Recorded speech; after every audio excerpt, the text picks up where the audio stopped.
Good afternoon, wherever you are in the Good world. afternoon. Yeah, evening, wherever you are. Welcome back to Cannon Fodder, the channel for Arsenal fans, literally all over the world. Oh my goodness, we've got another full house, and it is the second part of the Easy Talk about Unai Emery and some of his decision making so early in the second season at the Arsenal. There's some familiar faces in Andrew from Dar Square to Where. Andrew, how are you feeling? How are you these days? I'm a lot better now, thank you. Yeah, after being a bit poorly last week, one early part of this week, but yeah, fighting fit, thankfully. Thanks for having me on. No worries, no worries. And we've got IG, aka Indian Guna. How are you?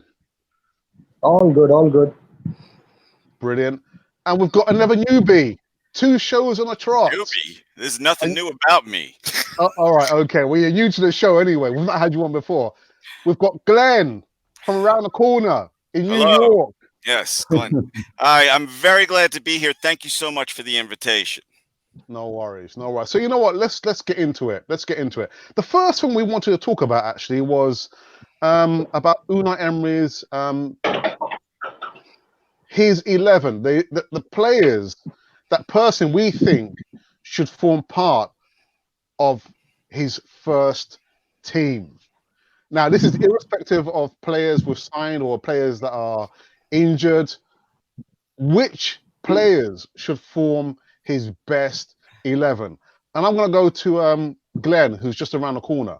Glenn, who do you think Unai Emery should play in his first 11? For me, it's really simple. You take Pepe, Aubameyang, Lacazette, and Ceballos, and then he can tinker around all he effing wants. Simple as that. That's my starting 11 right there. I don't want to tie the coach's hands, manager, whatever the hell he's called.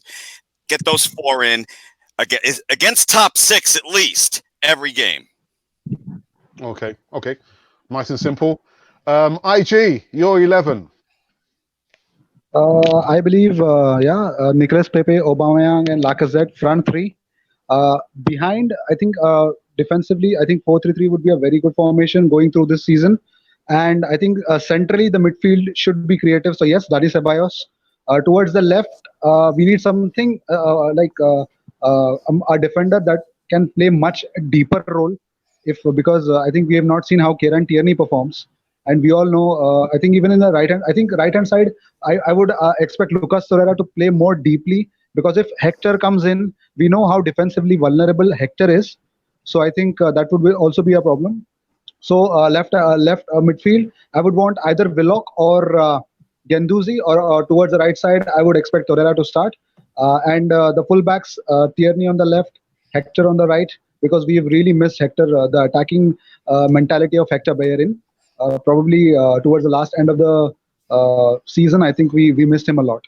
And centrally, I would like to see Chambers and I don't know. I think one of Papa or Luis, because both are very much vulnerable to mistakes. They will definitely create those mistakes. So one of them, and Bird Leno, the keeper. That's an obvious choice. Oh! I want to say something. I'm also in favor of the 4-2-3-1. Sorry about that, Andrew.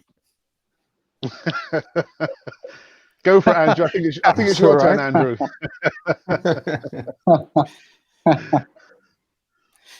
Okay, that's great. Well, I think, I'll quickly run through my best 11. It'll be Leno, Ainsley Maitland-Niles until Bellerin is back. I'd instantly Kraspers until Holding's back and fully fit, alongside Louise, and then Kolasinac, unfortunately, until Tierney is back fully fit as well. Then midfield, Guendouzi, Ceballos, and Willock.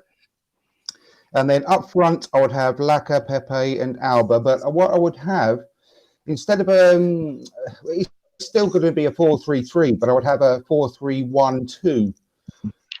But have maybe controversially, I would have Lacazette and Aubameyang, because we need Lacazette and Aubameyang in the box. We can't have them wide. It ain't making use of their talents. They are goal-scoring machines, They need to be in the box. So when we're backs that we want on the pitch, Bellerin and Tierney, they will provide the width. So they will be able to get the balls in the box. And we need to get the ball forward quickly, which is why we need to have Willock, Guendouzi and Ceballos on the pitch for their pace, their youth, their talent getting forward. They want to get forward with the ball.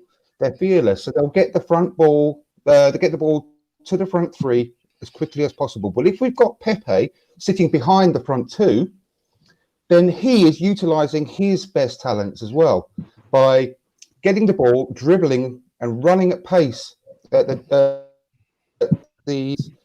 the life out of them. And he can either then choose to shoot, slip one of the other front two in, and use his tricks, use his full bag of tricks, because people play from the right, but he's just as comfortable playing through the middle. So that solved the problem of getting the front three into the team and making the best use of the front three. Because we all saw what Lacazette can do against Tottenham in the 44th minute, but he is not the best distributor of the ball. He's not the greatest at passing. He actually, a lot of his passing went wayward in the previous match against Spurs. And I'm not knocking him for that at all. It's not his strength. It's not his game. He's not the Firmino type that people have been going on and on about, saying, could he play the Firmino role? That is much more suited. If you think about it logically, it's much more suited to either having or Pepe. And we all know who we would rather have in either Ozil or Pepe. It's got to be Pepe at the moment. So I think it utilises a lot of his skills. Glenn, go. You want to say something? I just want to say, and that's why when Andrew does a tweet, I'm always reading it first. I love the fact that you have Ceballos in the middle helping with that link-up play. Effing love it. Oh, can I curse? I mean, I don't know. You can't. No, you can't. I can't curse. Sorry. No. Sorry. All right. I won't curse. Did anyone ever tell you you look like you should own a store on Sesame Street? I already do. Oh, wait. Oh, you right next to Mr. Hooper. You're so friggin' nice. I knew there was no cursing on this show. You're too friggin' nice. Sunny day. Go ahead. I think we need to go 4, 3, 3. What letter is this show brought to you by? Touche. Cannon Fodder is brought to you by the letter A. And Arsenal. Getting back to football now, Andrew. Wasn't the main reason why Lacazette played better against Liverpool because Dani Ceballos was on there to link up the play, he was the main link between the midfield and the attackers. And do we not need Torreira in the midfield to be some kind of defense for the defense, because the defense cannot defend? Because I saw in your tweet you had Guendouzi, Willock and Ceballos, but you didn't mention Torreira. I'm just a little bit concerned about his form at the moment. I've got nothing against Torreira whatsoever, but he hasn't been utilised properly so far this season. He can't play further forward. Do you know what? I don't know whether it was Amy Lawrence that I got this from. So please, bear with me. But I'm sure it was her. But when we actually bought Torreira, it was a Sven Mislintat find, obviously, as we know, and he found him on the back looking for a Kante, basically, another Kante. He put every single skill and an attribute of Kante in machine, little box of tricks, and out popped Torreira's name. And that's the way we should utilise him if we're going to play him. And just sitting in front of the back four and not doing much else, really, just protecting, mopping up, being a cleaner. He shouldn't be. Every great team has got it's like a well-oiled machine, and every of that machine knows what they're going to be doing, and we need to be working like that, because that's how Liverpool are so successful, because they haven't got world-class midfielders in their team. They're all quite average, but they work together and they know their role. So if we need to do that, if we're going to utilise players like Torreira, because otherwise he's going to be running around like a headless chicken and people are going to wonder what on earth he's doing there. But at the moment, I'm a little bit concerned that he may have a little bit of a hangover from the summer exertions. He may still, to some extent, have, still really be getting to grips with the Premier individual. Each human has got, it can't just be the same. You know, some people take longer than others to acclimatise to it as well. I don't know. I'm just guessing, but he needs to play in front of the back four if he's going to be in the team. But at the moment, I don't see him in the strongest 11 right at this moment in time, personally. Wow. You do realize, Andrew, that you answered your own question inside your answer there. He's been not played right. He was bombing down the wing, Torreira, we're talking about. Bombing down the wing last game. He's got to sit back and play some defense. And you said it yourself, so I'm not going to carry on too long. But I don't buy this, oh, he's tired and all that. How old is he, like 23? 23. Andrew, you remember when you were 23? You could freaking do anything. I know I could. I don't buy this tired stuff. You're a Superman at 23. Oh my right, God. IG, you look 23. Yeah, I look 23, yeah, but I am 27. But, oh, okay. Yeah. Oh, it's over then. I'm kidding. IG, what are your thoughts on Torreira? I know that's going to be something that we're going to be speaking about a little bit later on, but in the North London derby, he was too many times ahead of Pepe on the right-hand side, not provided enough cover for Asian Metal on the right-hand side. Is that a lack of discipline, or is that something that Unai Emery has instructed him to do, to go up, leave the back door open, and try and support the front three? I think to answer your question, the whole and sole idea lies on the tactics. I think we have to go back a little. I think for Uruguay, Torreira plays a two midfielder role. That means even for Uruguay, he plays I mean, the whole tactics is about two midfielders. Whenever I think Torreira's potential can be unlocked when you play a back three. You see, when in last season when Unai Emery played a back three, there were two defensive midfielders. One was Xhaka, next was Torreira. Torreira was really good because he was not being given the license to go forward and try to do some antics, do some heroics. And the problem is in a 4-3-3, if you, I think the first half, Guendouzi was given the role of keeping backtracking Sead Kolasinac, and I think Torreira was given the license to go forward. In the second half, it was Granit Xhaka who was told to play towards the left-hand side and go back, and Guendouzi and Torreira were told. I think the license was given by Unai Emery. So if you're playing a 4-3-3, 4-3-3 is always about attack. You just have one midfielder. Obviously, you can't expect Xhaka or Guendouzi to play like a Conte. Truly, yes. And it totally depends upon the system. And when you are playing against Spurs, and if you're one goal behind, that is 1-2 after the first half, obviously you want your midfield to play a really higher line. And Torreira is really good when going forward. That's a different potential that has been unlocked last season towards the end. But really, that is really sad to say, because I think obviously Ainsley, and it exposes a lot of midfield space for a team like Spurs to counter and score a goal. Truly said. But I think yes, in terms of Torreira's potential, I think it totally depends upon the tactics that are being put forward. If it's a 4-3-3, you have to see Torreira play more centrally and more deep, like a playmaker role. But if you want Guendouzi to do that, I think you can expect only the other two midfielders to have a license to go forward. You can't expect them to backtrack a lot. Glenn, do you agree with the sentiments? Do you think it's the fact that Unai Emery has instructed Lucas Torreira to go forward rather than being a defensive midfielder? Well, do you think it's lack of discipline, or he's just told Torreira, go forward? Go forward. It's not a lack of discipline. It's what Dr. Frankenstein Unai Emery is doing with the team. He's fiddling around too much with it. Last year, when Torreira, was playing great for us, he was playing defensively, and I was comparing him to the Terminator. I friggin' love the guy. He's one of my favorite players, and it infuriates me when I see him bombing down the wing ahead of Pepe. I'm like, what the? Boy, I almost said a bad word there.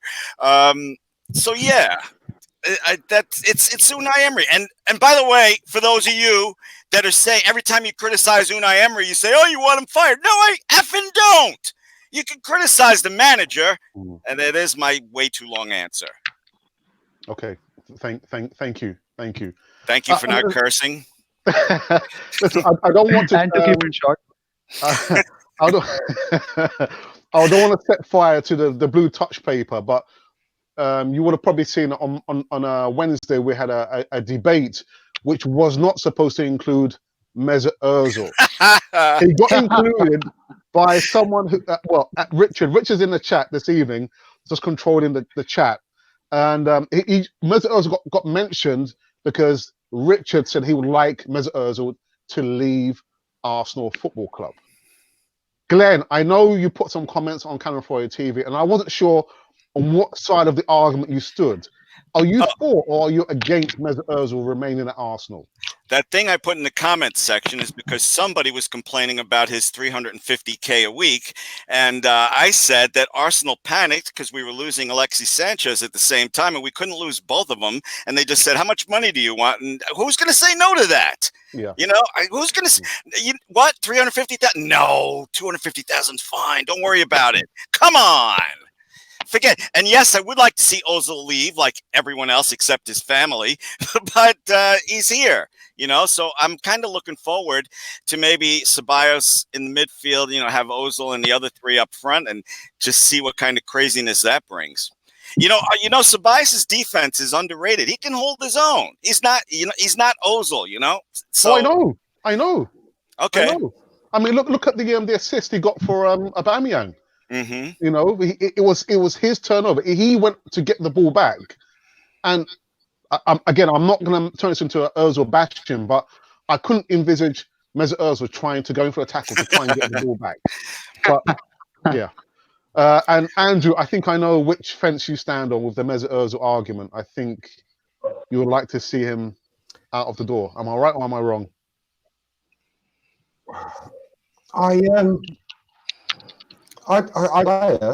He's on his day.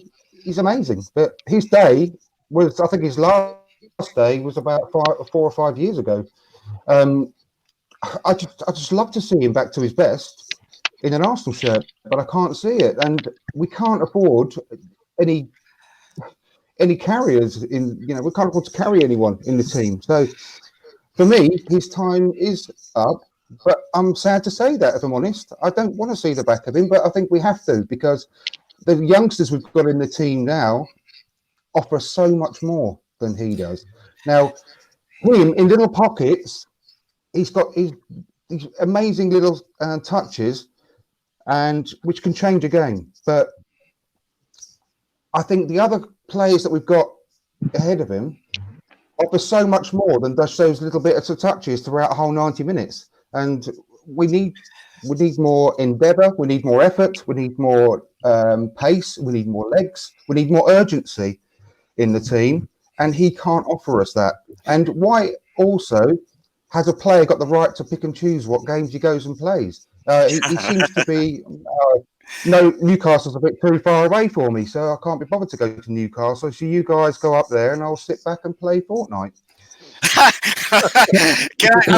I need to say two quick things. One, I was defending Ozil right up until the Baku game. All right. And defending Ozil is a full-time job. And he lost me after the Baku game. And Andrew, I love you, but I think that's being unfair because you're just guessing that, and I hate sticking up for Ozil because I want him gone. I think it's unfair of you to say, he said, sorry, Unai, I'm going to stick around here. I don't want to go there. I think that's a little unfair. We don't know that. Well, defending Ozil requires what he receives, actually. I'm sorry, I missed what you guys said because you both talked at the same time. I said, Sorry, yeah. I think defending Ozil requires higher wages than what Ozil receives from Arsenal. And what'd you say, Andrew? No, I just said you must understand my sarcasm. Oh, sorry. That British sarcasm, I'm still trying to get a handle on that. You must be very good at multitasking, because it looks like you're umpiring some kind of American sport there whilst you're actually taking part. You made me snort. You happy? You made me snort. Oh dear! This is my vape cigarette. All right, let's bring some order to this live stream.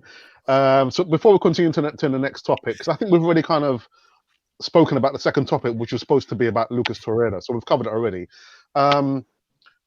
Glenn, where can people find you on social media? Now's your time to promote yourself. Right. I don't know how. I'm not good enough to point to the thing underneath me. You can see it right there. Can't you?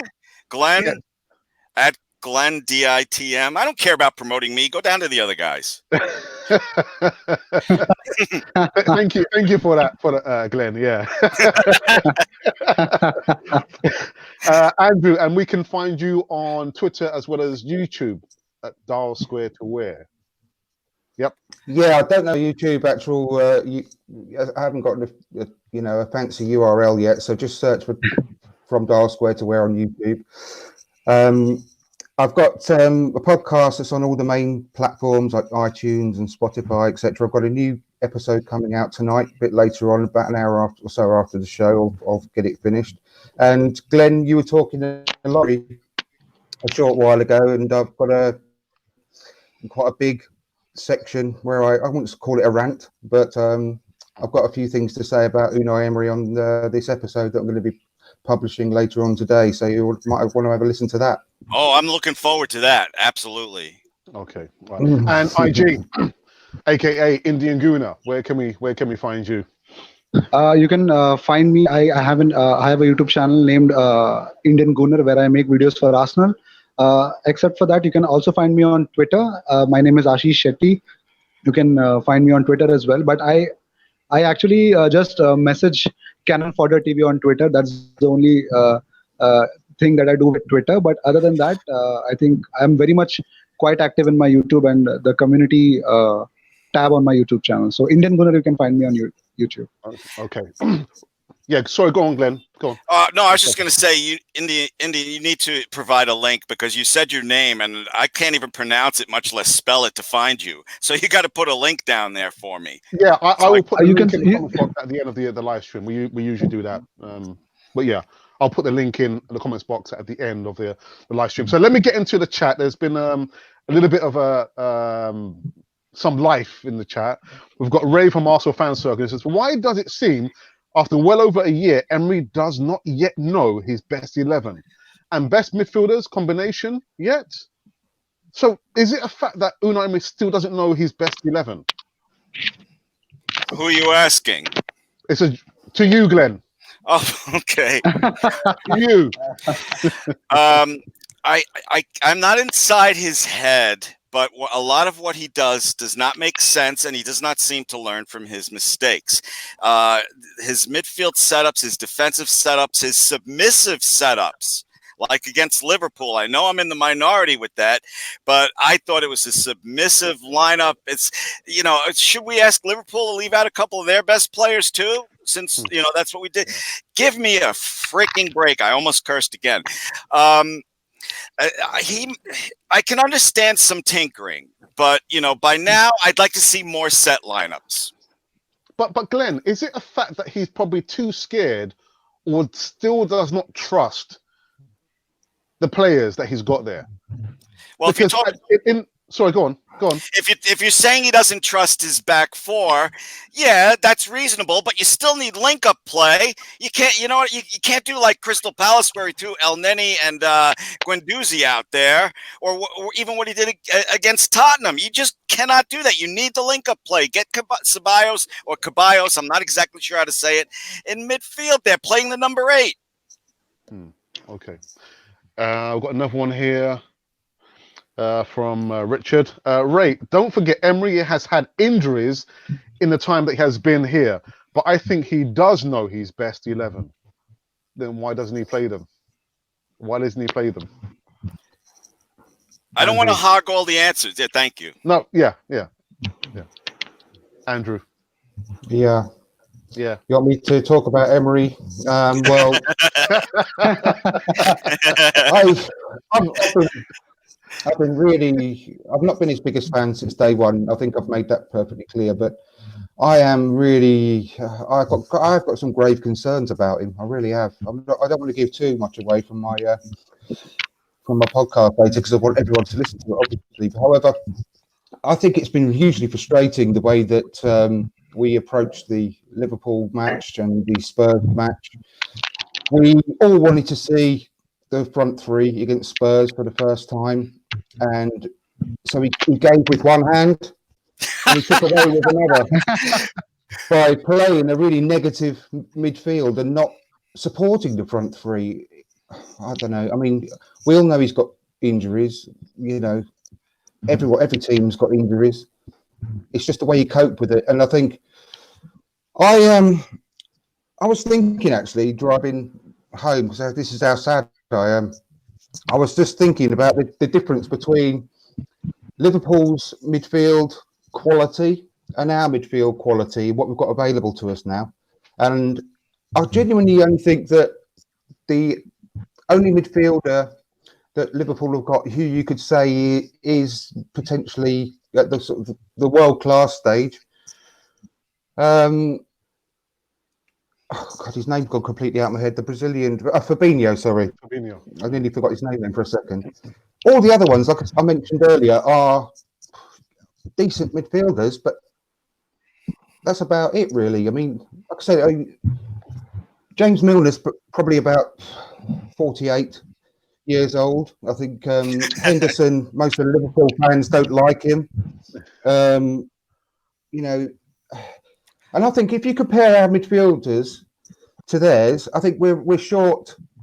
They've got Fabinho and we've got Granit Xhaka, and that's the main difference. So we need someone to take the mantle of like a Fabinho role. Now we have got Torreira, like we mentioned earlier, but he can't help it, of course. But he's very small in stature, and I think that does detract from his.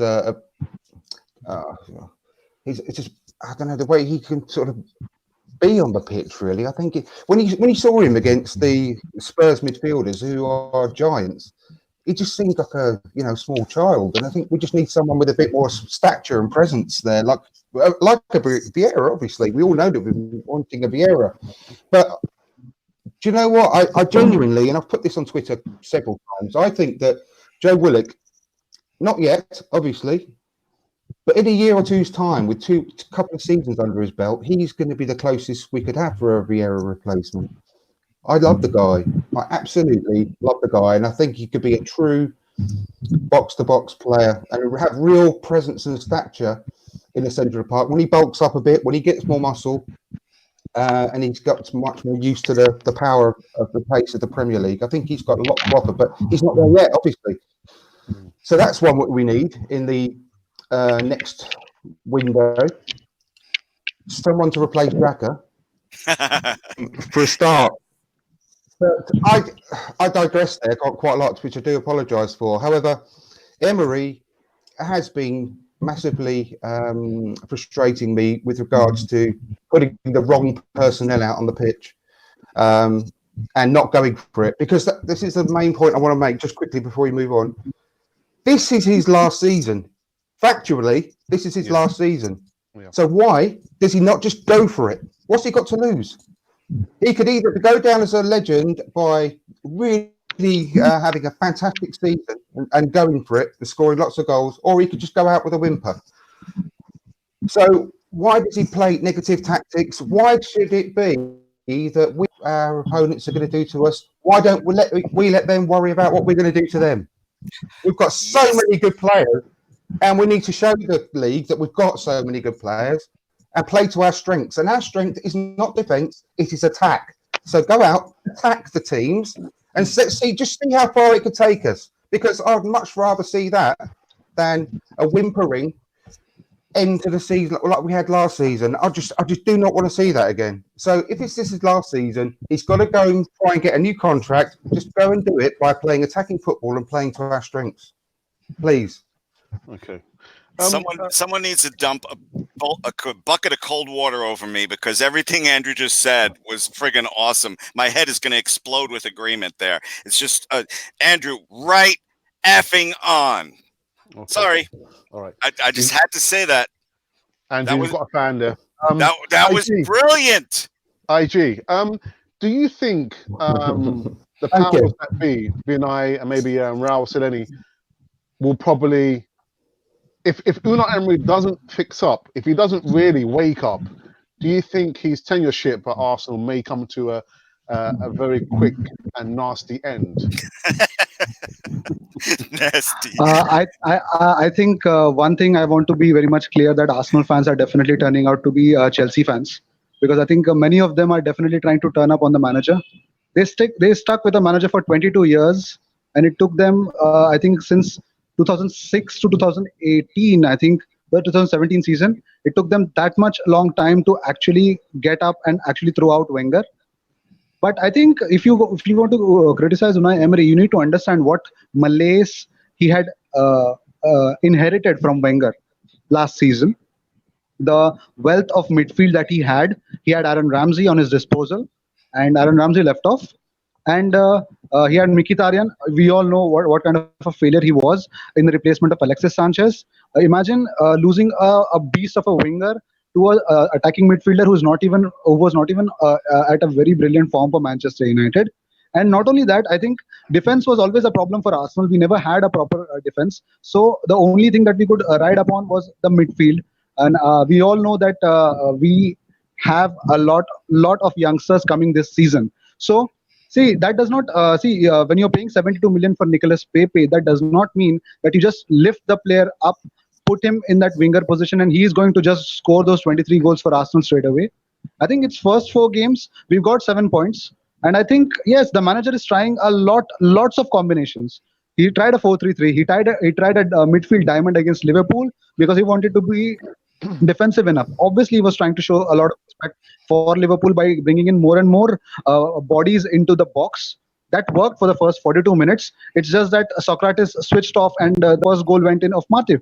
And second time, it was an individual error of David Luiz. The third one, David Luiz could not tackle Salah, because then it would have been 10 men, and that would have been much worse, because we would have lost, probably not by 3-1, but 5-1.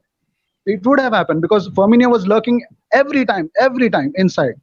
So to answer your point, I think Unai Emery, according to me, he doesn't deserve to be sacked, even if he fails this season.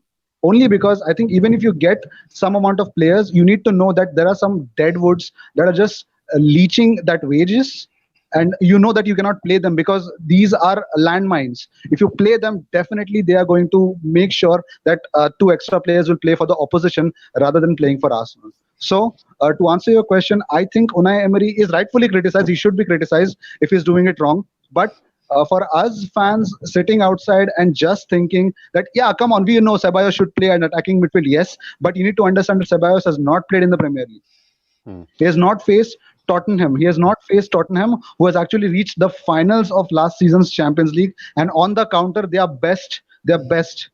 You need to understand that as well. And you also need to understand that Nicolas Pepe also has not played in the Premier League.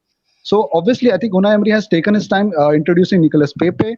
You need to also understand that from the under 23 team, Willock has come in. Reece Nelson has had a good season last season at the Bundesliga at Hoffenheim. So it is just that he's trying to find out. I think this is the same reason why I think Unai Emery was dependent more on Aubameyang and was not playing Lacazette. Was not giving Lacazette a lot of game time last season. And towards the end, I think towards the middle of the season, he realized that he can play Aubameyang and Lacazette up front. So that is the best team. I think the best team, I believe, after this international break, when the fullbacks the original people who should represent Arsenal at that position come back, I think we can definitely talk about the strongest 11 and also about Unai Emery's potential, because he's been actually put back by the players that are exactly right now at certain positions at his disposal. I believe his players may have let him down, but not as a manager. I don't think so. I think he deserves to not have a second chance. All right. So before I go into the chat and before I go to Andrew, because I know Andrew wants to say something, you said that there's some dead wood players still at Arsenal who need to be gotten rid of. Can I push you to mention those names, or do you not want to mention those players who need to leave Arsenal? IG. I think in terms of mediocrity, Granit Xhaka. In terms of not doing the defensive work, Mesut Ozil and Sead Kolasinac. In terms of not at all required, Shkodran Mustafi. At a point, to not do the defensive work, Hector Bellerin also. See, Hector Bellerin provides you a lot of luxury going forwards, yes, but defensively, after at least 50 to 60 minutes, you can see his passes or his defensive work is really shambles. He really panics when a team comes forward. Even for a team like Wolves, I think he can definitely panic and press that panic button and throw away the ball. So no, I don't think so. Arsenal should look to try to get them competition on their places, and I believe Ainsley should come back to his position. I think other than that, I don't think so. I see any more fringe players. Maybe I think we've cut the enough deadwood, but these were some of the players that I would like to mention. Okay, Andrew, you wanted to say something very quickly before I go into the chat. Did you want to say something? Yeah. Well, if Emery recognises that our defence is a shambles and he inherited a bad defence, and it's not our strength, so why does he set up defensively then? And why is it we only look good when we play an attacking formation and really start attacking teams rather? We looked really strong and dangerous, and we had Liverpool's defence rocking at times in that game, only for very short periods. But it's when we actually started throwing caution to the wind, and Van Dijk looked panicked. We should do that more often. Set up in an attacking formation and use attack as our form of defence, because we shouldn't be inferior. I'm sick to death of having an inferiority complex over other teams. It makes me sick. We're not. Well, why do we consider ourselves inferior? Yes, we're going to lose some games by playing the way that I'm saying, but I'd rather go out, fighting and swinging, rather than just going out with a whimper again and just conceding defeat before we've even walked onto the pitch because we're playing certain teams. I'm sorry, I'm laughing because I used this as a prop to simulate water pouring over my head, and water really did pour over my head. Can I ask IG a quick question before you go to the comments section? Go for it. Because there was a lot to unpack with what he said, but I have one main question. If Unai Emery does not make top 4 this year, are you still defending him and saying he should stay? I would like to see the situation. If to answer your question broadly, yes. Okay. Thank you. I told you to be quick. Okay. You are a gem. I really like. I think he's replaced Mube really well. Yeah. He has. Without the Hennessy. No Hennessy. All right, Sanjay. Nobody can replace him ever. Just there you go. He's irreplaceable. Right. So we've got a comment here from Sanjay Joseph, and I think this is the follow-on from I think what Andrew was saying. In my opinion, Arsenal need a strong physical midfield figure in midfield, similar to Vieira. I like Torreira, but sometimes he has been bullied by other midfielders, and Xhaka is utter flop. He can't even leap.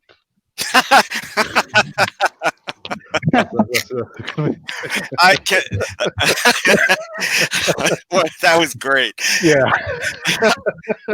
I think, and this is just my opinion, I think Xhaka has proven that the Premier League is not his thing. Yeah. That's it. Simple as that. Yeah, but you know what, Glenn? Again, in Twitter, I've seen this week, listen, Unai Emery, he's been the target because they're saying that if you've got a coach and you've got a player who will guarantee you an error which is going to lead to a goal, why does the coach continue to play this player? Again, you're That's asking. what I've seen on Twitter for the last few days. Why is it a coach will constantly play a player who's going to guarantee, he's going to make one big error in the game? There's He's got nude photos.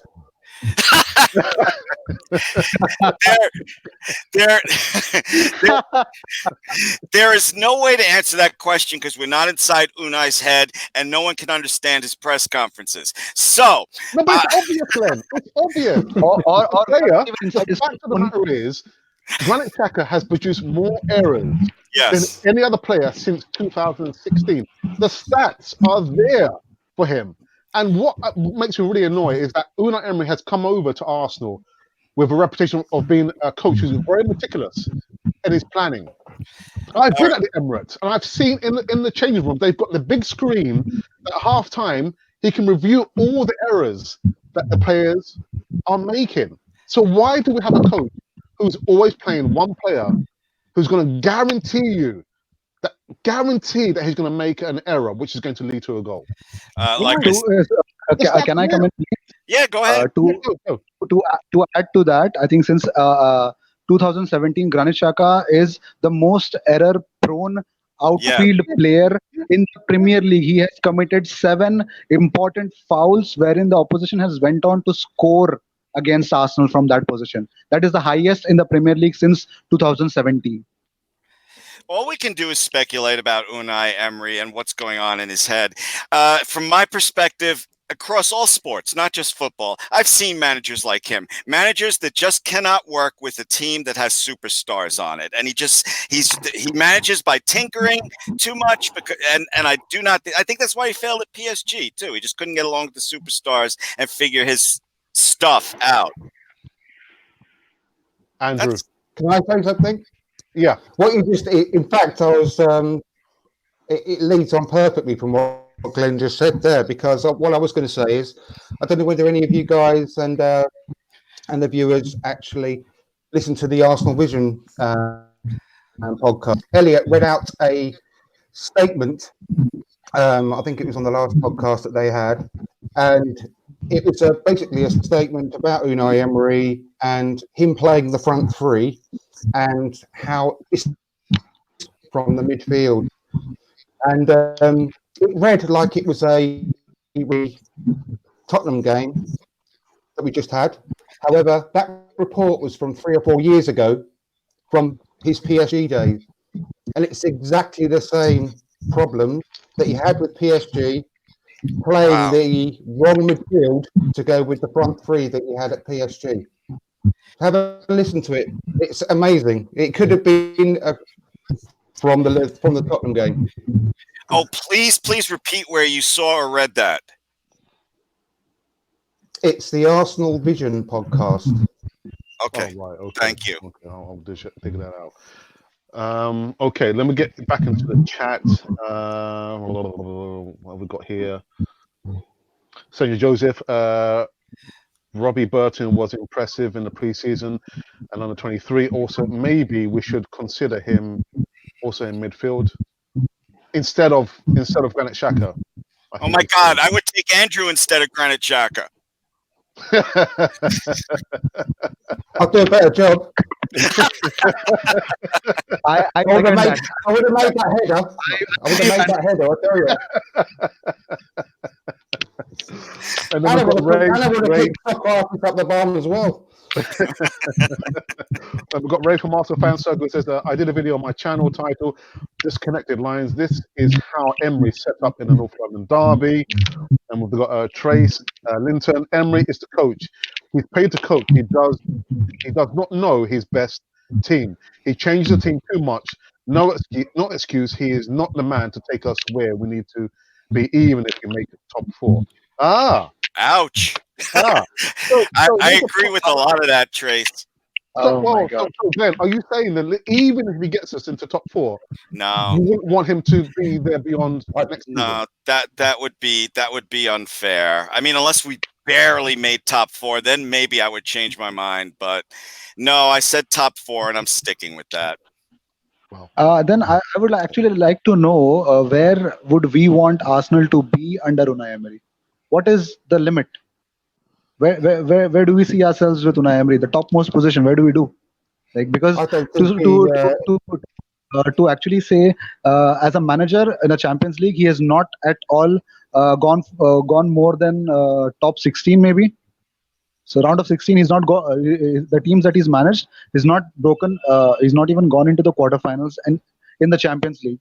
So we know what he has done previously in the past. He's not crossed the round of 16, whichever team he's managed with. We only know that he's the king of Europa League, but we don't know how exactly forward that we can that he can take us in the Champions League. But first, all we are striving for is Champions League football, isn't it? So IG, are you lost making the 5-0 lead in the Champions League, and he's supposed to be a defensive coach, but he lost a 5-0 lead. So IG, are you making a case for him not to continue, even though we get top 4? Yeah, it's not the man to take us to the No, next step. I'm saying in the long perspective, the way his employers, that is the Cronkies, have employed him. What were the challenges that they put forward to Unai Emery when he was signing for Arsenal? What were they thinking? What was their objectives that needed to be clear? We play FIFA. Even as a manager, we get objectives, to manage a team. So how exactly Unai Emery was, those objectives? I would really like to know exactly from an Arsenal fan, from the others as well. What do they expect from Unai Emery other than top 4? I think he was a transitional manager and nothing more. I think he was brought in to be the man to take over from Wenger and steady the ship. I don't think he was ever seen as the man to take us on to the next level, because he's not that guy. He's never showed it to be that guy. And I think he's going to be. I think that they've shown that they are quite a ruthless and forward-thinking ownership, and I think that's the way that they're thinking. I barely knew anything about Unai Emery when he took over. And then I read his biography, and the man says that he likes criticism. He wants criticism. Well, that's all well and good, but if you're not going to learn from criticism or mistakes you make, I don't want you as Arsenal manager. But I'm not saying fire him. No. I don't want to fire him yet, but if he's not taking advantage of the situation of our competitors again this season, the way that he didn't last season, then I mean they're looking rubbish again. Chelsea and Man United are again giving us lifelines, and we're not taking them already at this stage of the season. We should have won against Tottenham because they were rubbish. Tottenham are long ball merchants. They offered nothing at the weekend, and I'm gutted that we didn't beat them because we're by far the better team. Every time we could get to Christmas and we still be, if we haven't made any kind of progress against the rivals that we had last season for top 4, then he needs to be asked serious questions in my book. But Andrew, I'm sorry, but Andrew, are we not overreacting because it's only 4 games in? It's only 4 games in. I'm not. I am saying that I'm not. I don't want anything to be done right now. Yeah. But I'm not. The signs are not very good at the moment. Yeah. But I'm not asking for a head yet. I'm saying that if it gets to after Christmas, because we know how fast the games come over Christmas, and we've been rubbish, and that's when you get so many points on offer at Christmas time. If we start lagging behind at that point, behind teams that we should be ahead of, and we're dropping points to get beating with the squad. I mean, they've given Emery everything that he wants this summer, and got rid of all the players that we didn't want. Now we haven't got our full strength team yet. I've already said that, and I can't wait until we get Bellerin and Tierney in the squad, and we get Holding back as well after the international break. When they've got those in the team and they're actually up to full speed, if we're not beating the teams like Leicester, people say we need to be worried about Leicester and Wolves. With all due respect, we shouldn't be worried about Leicester and Wolves. We should be beating Leicester and Wolves. They could. There's no easy games in the Premier League. I know that. And Newcastle beat Man City last year, and so on and so on. Blah blah blah. They are though. Those sort of things do happen. But if they happen regularly, then there's a problem. I feel the need to yell "Amen" every time Andrew talks, and with that light behind him, he looks kind of godly too. Yeah, I know. No, I completely agree with what he said. and it's not overreaction with the having problem with his tactics the last 2 games. That's not overreaction. No. And when we get Tierney and Bellerin, this team is going to look friggin' even more awesome. So yeah, so that's what I'm saying, Glenn. Is it not an overreaction? We're only 4 games in. There's 38 games. It's a long old league. It's 38 games. Starting 11. No. Then go for it. Look at his starting 11 the last 2 games. Look at his midfields. No, it's not overreaction. It's not like he threw Xhaka back there, right back or whatever. It was his starting 11. I did not like it. I said it all week before the 2 games that it's not overreaction if he's picking the wrong midfield or leaving out Lacazette or leaving out Ceballos. Okay, let me go back into the chat. I've got one here from Richard. I will support Emery until the end of the season, but if he doesn't get us Champions League next season, then maybe we might have to say our goodbyes and bring someone else, which I think the board will be ruthless. Question: does the back 4 look like it's coached or drilled in position and spacing? I think he is confused at times by overthinking. Is he overthinking? Is he? Yeah, he's overthinking. Yeah, absolutely. That's the easiest question today. I said over in one of the last podcasts I was on. I don't know whether it was actually with yourself, Alex. I said that we should have a defensive coach. Liverpool have actually got a coach for throw-ins, for God's sake, and we haven't got a defensive coach. So we need to bring in someone to coach our defence and make it into.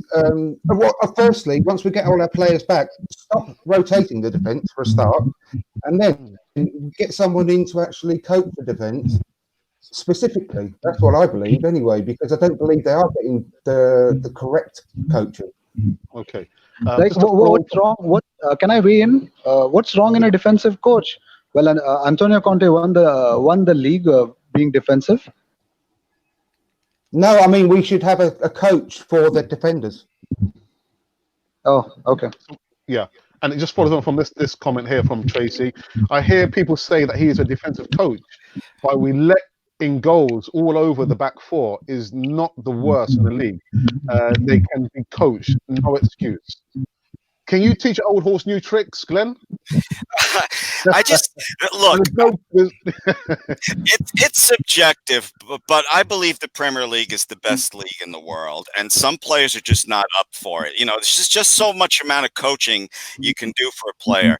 I mean, when Xhaka came here, he was called technically gifted, if you can believe that. So it's just a certain amount of coaching you can do to a player, and that's just the way it is as far as I'm concerned. There's one comment here for IG. IG, Wenger had 10 years of constant success. So many fans allowed 12 years of averageness. Yeah, well, yeah, but and you know what?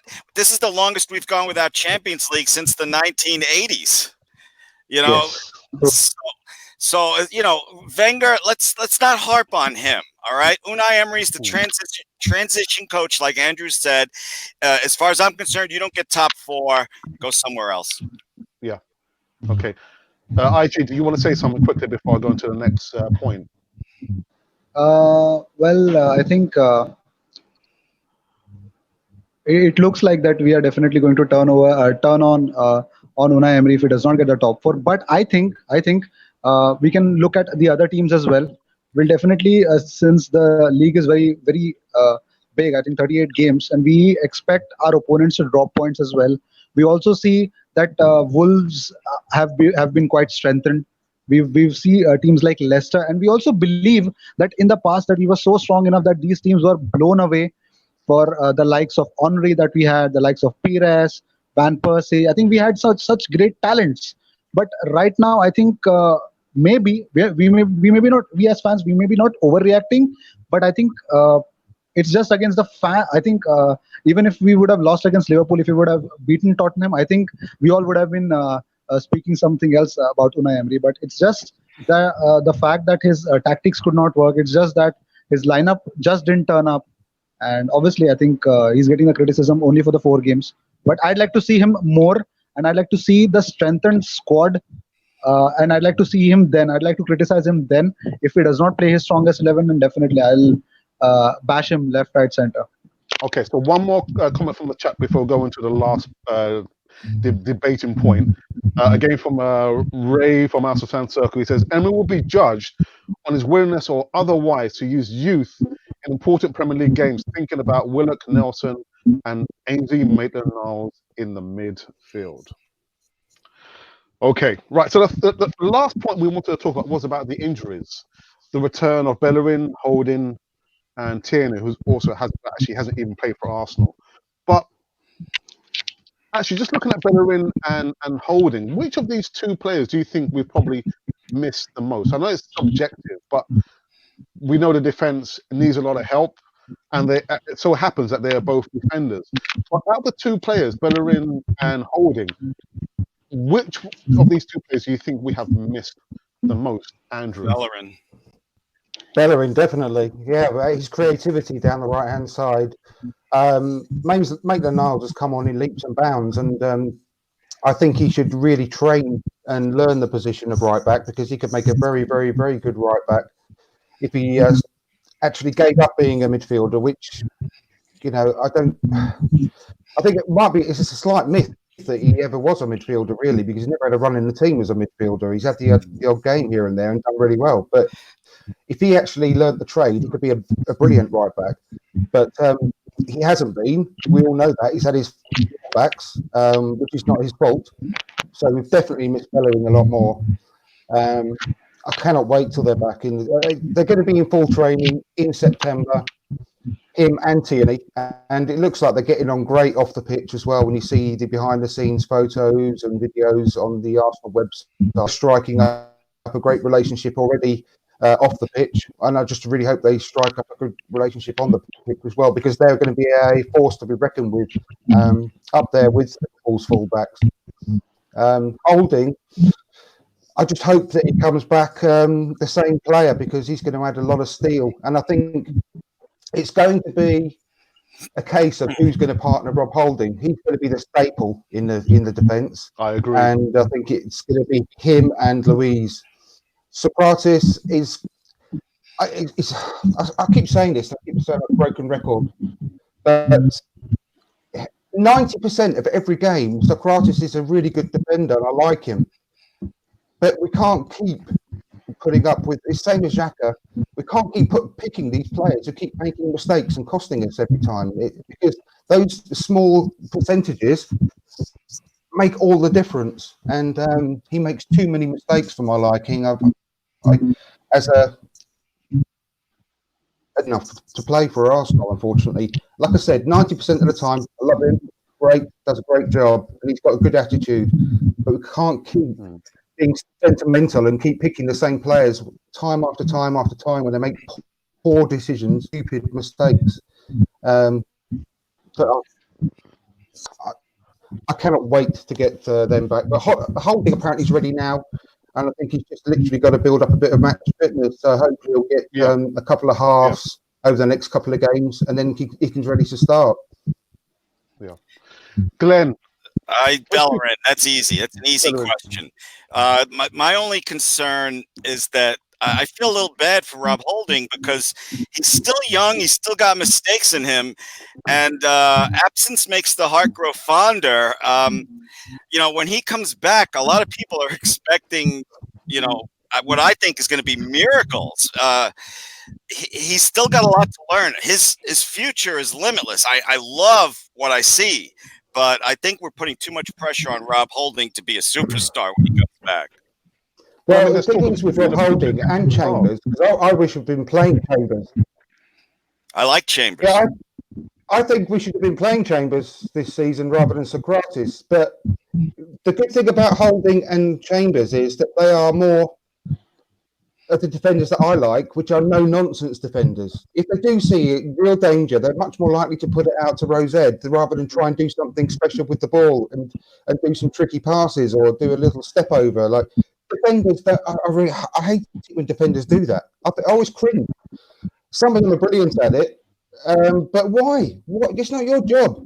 You're there to stop the ball going in the net. So stop the ball going in the net, and if it's a good pass onto midfielder, great. If there's someone bearing down on you, don't try and like dummy them or whatever. Just get it out. Just stick it out if you need to. If in doubt, I think Rob Holding and Chambers are more that way than Socrates, I believe. I agree. Because he tries to do silly things, and that's why I would have Holding in place of Socrates any day of the week, because even though he's still young and likely to make a mistake, it's going to be through good, honest endeavour rather than utter stupidity. I can't argue with that. IG, Bellerin, Holding, which one have we missed the most? I think Holding, because I think even he is 23 years of age, but he is a very calm defender. I think if you see, and positionally, I think he's very much better than Socrates. Socrates has the wealth of experience that he had in the Bundesliga. He has played Champions League truly, but if you see Holding in that defense, I'm an Arsenal fan. I am relieved. I believe, okay, fine, we have a chance. Because if it's Luis, you saw him during that Burnley game that towards the end of the moment he gave a pass, and I was really shocked. I was like, okay, yeah, he pulled off something, but yes, he himself knows that he made a mistake there. So if Holding comes in, I think the biggest problem with Hector Bellerin, as I said before as well, defensively, biggest problem. Well, I would even consider Ainsley continuing in the right back, at least for some time, even if Hector comes in the training. But obviously, I'm dying to see Hector as well, because I want Arsenal to be the attacking force from the right back. Because when Hector plays, I think 60% chances you will definitely get an assist from that end or something like that. You would get those crosses, and those crosses meet the central the attacking players. The biggest problem is that now, at least in the game against Tottenham, there were many crosses that Sead Kolasinac, it was not meeting Arsenal players. So I think Hector is much better in that, but I'm really missing a guy like Rob Holding. If I believe Rob Holding would have been there last, I think in the second half of the season as well, I think the story would have been different. Okay. Let me get back into the chat. Again, the chat has just gone crazy here. I've got one here from Trace Linton again. She's just dominating the chat. We are top team failure. There's no excuse. Why should we keep someone that fails? That's what was wrong in the first place. That's why the previous coach lasts so long. We need to act like a big club. Yeah. I agree with that. We're a big club. We should play our best players against top 6 teams. I can't argue with too much of that. Okay. Too often we act like, oh, we're going to Liverpool. Yeah. Go high. Come on. Yeah. Terrible mentality coming from the coach. If we are half decent, we should get top 4. Do we truly believe with better players, Emery can win the title over Pep and Klopp? No. And can I say something about Pep and Klopp? Yeah. It sounds like a kids' program, Pep and Klopp. Arsenal TV. Arsenal TV have made a comment. Klopp had 3 years to get Liverpool where they are. Pepe, and so Klopp, it just makes me sick. I mean, it's chalk and cheese. Klopp and Pep, they had that length of time, right? But they as soon as they went into the team, they had a plan and they had a structure and they were working towards a plan and they had a way of playing. We've had Emery now for 18 months and we still haven't got a flipping clue how we're playing in chops and changes and chops and changes.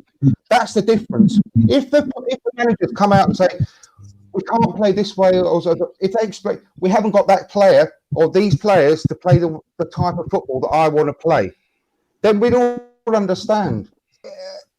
Even the manager doesn't know which way he wants to play. So that is why we've got no faith, or I've got no faith in the guy at the moment, because he hasn't given me a single reason to show him any faith, because I don't know the way he wants to play football. And whenever we go into big games, we don't bottle it. I don't like that expression, but we go out defensive, trying to stop what they're going to do to us, like I've said before, rather than just impose our game on them.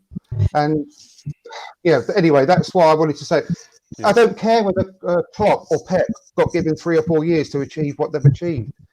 It's completely different. I would give any manager that length of time if I knew what his philosophy was and what he wanted to do to get us there. Yeah, I'm frustrated.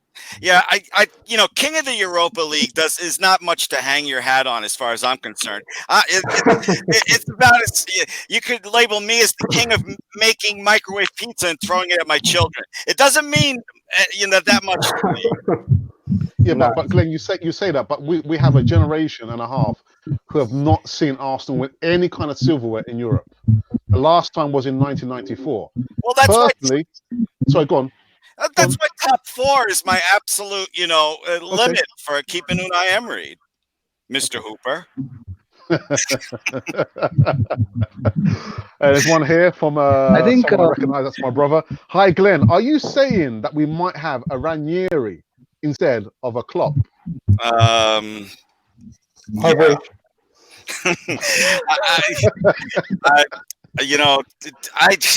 I don't want to get too much on Unai Emery's case, because he's our manager, and I'm going to support him until he's not, or until we don't make top 4. So that's all I'm going to say. Okay. IG, did you want to come and say something? I'm the same. I think Pep and Klopp sounds much better than Jurgen and Guardiola. So I believe to answer your question, I think it's not about topping Pep and Klopp only a question for all the Premier League teams, but it's also a question for all the European teams as well, because these two teams have been dominating the Champions League as well. So I think talking about Liverpool, they've changed their whole system of recruiting players. They've changed the system of managing the players. The management had changed. And even when Coutinho left, they made sure that Barcelona do not come back to get one of their players, because they had a vision to go all out and get that European silverware, to get that Premier League. The Premier League title is also one of the things that is prioritized by them. It took them 2 years to finally settle down the forward line. Then again, it took them 1 more season to realize that they need a better goalkeeper, and probably they got Alisson. So I think yes, it is a big round of process. But as far as the fans go, they need a much more clear direction to which the Arsenal ship is being sailed by Unai Emery. Okay. Jurgen and Guardiola is definitely not a kids program, by the way. That is much more on the adult channel. Jurgen and Guardiola. Sanjay Joseph, one thing that I noticed that playing with Aubameyang, Lacazette and Pepe is making our midfield options limited. Last season, we played with a front 2. And then... Yeah, I touched on that earlier. Pepe playing a bit deeper. Yeah.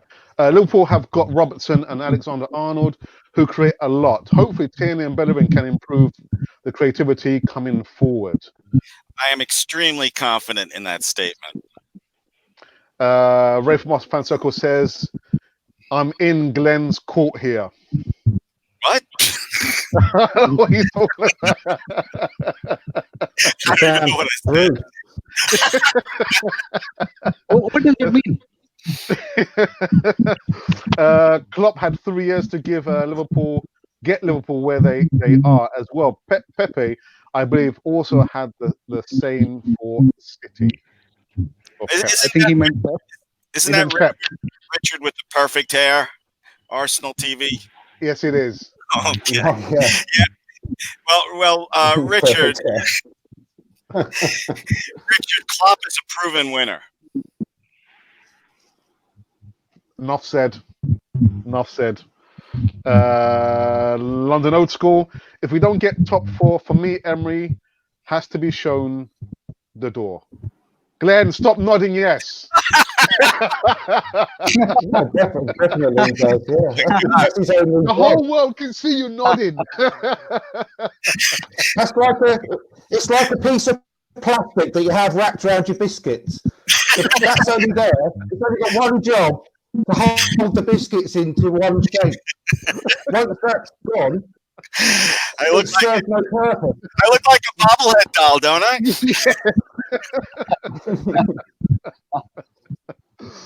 The Arsenal, I remember, didn't give 2 hoots what team they played. We are the Arsenal. Let's start acting like it.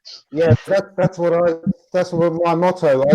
I did when we were good around the Invincibles year and the couple of seasons before, couple of seasons after. I've said this before. I didn't even know who we were playing at the weekend because I didn't care because I knew we were going to beat them. We need to get that attitude back. We need to get that Heisenberg, we are the danger attitude. There you go. There you go. There you go. Listen, I'm going to call this Easy Talk Part 2 to an end. Good, because it's hot as balls in here. There you go. But before I do, I want to say thank you to all my guests. IG, Indian Guna, thank you for coming on the second time in a week. Go over, make sure you subscribe, and actually check out his channel. There's high energy stuff over there, so go over there, subscribe. I'll leave the link for his channel in the comments box. So IG, thank you again for coming on Cannon Fodder TV. Can you hear me? Brilliant job. Can you hear me, IG? He can't hear me. Yeah, I can hear you. You're welcome. Yeah. Okay. Andrew, Dial Square to where? Thank you again. It's good to see that you're in better health this time round. Yeah, and I think we're going to be doing some collaboration work, but watch this space. And last but not least, watch this space indeed. Yeah, a little bit of mayhem was caused by Glenn, all the way just around the corner from New York. Glenn, it's good to have you on the channel. Oh, it was my pleasure. I get to lock the door and leave the family upstairs. Now I can go see what they're all screaming about. It's probably about Cannon Fodder TV. And IG and Andrew, it was an absolute pleasure to be on the panel with you. IG, you did some really great defending of some unpopular positions, and I'm a big fan. Okay, all right. Likewise.